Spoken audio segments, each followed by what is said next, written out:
napag-usapan natin ang patungkol sa pagtutulungan nitong si Venom at ang kanyang mga kasama para tapatan itong si Arios, na higit na mas mataas sa kanilang lahat in terms of existence value. Pero bago natin simulan itong video na ito, ay i-roll muna natin ang intro.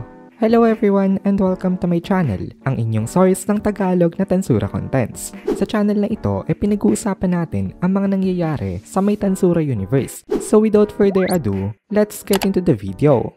So paulan nga ng paulan ng gravitational attacks itong si Minute. Wala siyang pakialam kung tumama man itong mga atake na ito o hindi. Ang mahalaga talaga sa kanya hindi makapag-focus itong si Arios sa pakikipaglaban dahil habang lumalaban siya kailangan niyang constantly na umilag sa kanyang mga atake. May kasabihan nga daw na offense is the best defense. Itong constant attack nitong si Minute ang dahilan kung bakit hanggang ngayon nagagawa ni Venom na makasurvive sa battle. Habang constantly na umaatake itong si Minute, constantly rin na naka-activate ang cognitive inhibition nitong si Bonnie. Ito ay para ma-contain ang power at ang influence ng Punishment King Sandalphon nitong si Arios. Hindi niya totally na nai-disable ang effect nito, pero malaki pa rin ang epekto nito sa performance nitong si Arios. Itong si Jiwoo naman ang nagsisilbing shield sa kanila ngayon. Tuwing susugod itong si Arios kay Bonnie at Minute, siya ang sumasangga ng mga binabato nitong atake. Meron rin kasi itong si Jiwoo na presence concealment at napakatindi nitong concealment na ito. Kaya hindi siya makita ni Arios. Bigla na lang siyang sumusulpot para mam-block ng mga atake. Itong si Jiwoo ang parang naging trump card nila dito. Kaya hindi ma-takedown ni Arios ang mga support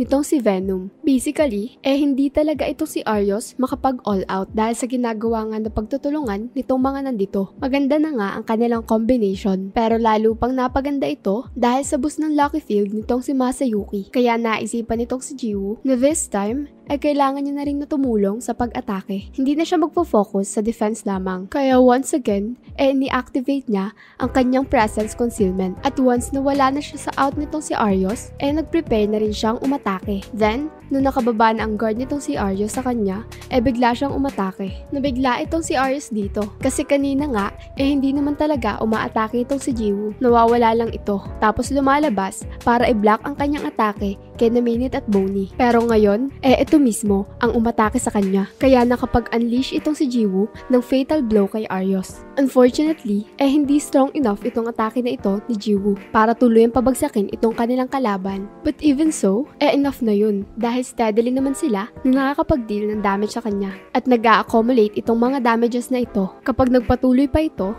slowly but surely ang kanilang pagkapanalo. Dito na-realize nitong si Arios na talagang na-underestimate niya daw pala itong mga ito kanina. Kaya ngayon, nakakaramdam na siya ng matinding pressure dahil palala ng palala ang kanyang situation. Kapag nagpatuloy pa daw ito, siguradong magagalit daw sa kanya si Feldway at hindi niya daw pwede na hayaan yun na mangyari. Kaya naging impatient itong si Arios. Parang gusto niya daw na madaliin ang pagkapanalo. So naging careless na siya sa battle na ito. Ngayon, balik tayo kay Rainer. Kumugulong itong si Rainer sa may lupa habang sumisigaw at humihingi ng tulong. Pero wala ni isa ang tumulong sa kanya. Currently, tapos na ang laban nitong si Hinata. At clear naman na itong si Hinata ang panalo dito. Nandito itong si Feldway. Kayang-kaya ni Feldway na tapusin itong si Hinata. Pero nandito kasi si Vilgrind. Kaya hindi rin makatulong si Feldway sa kanila. Ito ang battle ng Phantom King at ng Scorched Dragon. Sa laban na ito, hindi clear kung sino ang mananalo dahil as long as naka-activate ang Castle Guard ni Feldway, hindi sa kanya makapag-deal ng damage itong si Vilgrind. For Rainer subordinates naman, currently silang ino-hold off nitong si Moss at Shen. Kaya hindi rin sila makatulong kay Rainer. Surprisingly, comfortable sa position nila ngayon itong sila Shen at Moss. Kahit na dalawa lang sila, nagagawa nilang may hold off ang 20 plus na knight. Si Moss ang nag-restrain sa lahat ng mga ito. Habang si Shen naman, ang lumalaban ng 1v1 para isa-isa silang ubusin. Nakaka-receive rin sila ng support galing kay Nicolas, kaya sila na ngayon ang merong advantage despite the disadvantage nila in terms of numbers. Maging itong si Arios, wala ring free time para tulungan itong si Rainer, kaya wala talaga ni isa ang may kakayanan na tumulong sa kanya. And even if meron silang time para tulungan itong si Rainer, wala naman talaga silang pakialam dito, kaya hindi rin talaga nila ito ililigtas if ever. Wala talagang ibang tutulong kay Rainer. Ang tanging nandito lang ngayon na capable na tumulong kay Rainer itong si Vega. Kaya nga itong si Vega ang tinakbuhan nitong si Rainer in the first place. Pero nagtaka dito itong si Testarossa kasi bakit daw hindi nitutulungan ang kanyang kaibigan. Nag-reply naman itong si Vega sa kanya na itong si Reynoy daw ay isa sa kanyang mga minions, hindi daw kaibigan ang turing niya dito. Pero may point daw itong si Testarossa, kaya siguro daw about time na. Nung narinig nitong si Testarossa itong comment na ito, nagkaroon siya ng masamang pakiramdam. Naisip nitong si Testarossa na meron namang masamang balak itong si Vega dito. Kanina pa napansin nitong si Testarossa na nag-absorb nga ng energy ng mga corpses itong si Vega. Kaya kahit kanina pa sila laban ng laban, patuloy lang ito sa pagre-replenish ng kanyang energy.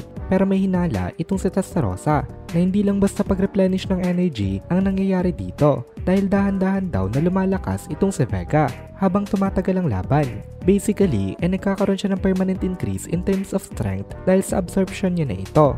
At tama nga itong si Testarossa dito. Sabi ni Vega ay hindi pa daw siya nagsaseryoso. Mukhang kanina pa daw naghahanap ng paraan itong si Testarossa para patayin siya. Kaya wag na daw yung problemahin itong si Testarossa. Nagtanong naman itong si Testarossa sa kanya kung ano daw ang ibig nitong sabihin.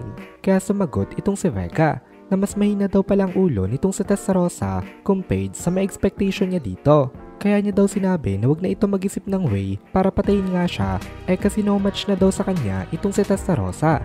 Noong narinig ito nitong si Testarossa nandilim ang paningin niya. Galit na galit itong si Testarossa dito dahil ito ay isang malaking insulto.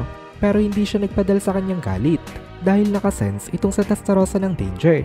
At dito na muna natin tatapusin itong video na ito. Kung nagugustuhan mo itong mga videos natin, ay please consider joining the membership para mapanood mo na agad ang mga kasunod na part dahil palaging advance ang ating mga members. Also, ay please consider leaving a like at mag-comment ka na din para ma-boost naman tayo ng algorithm.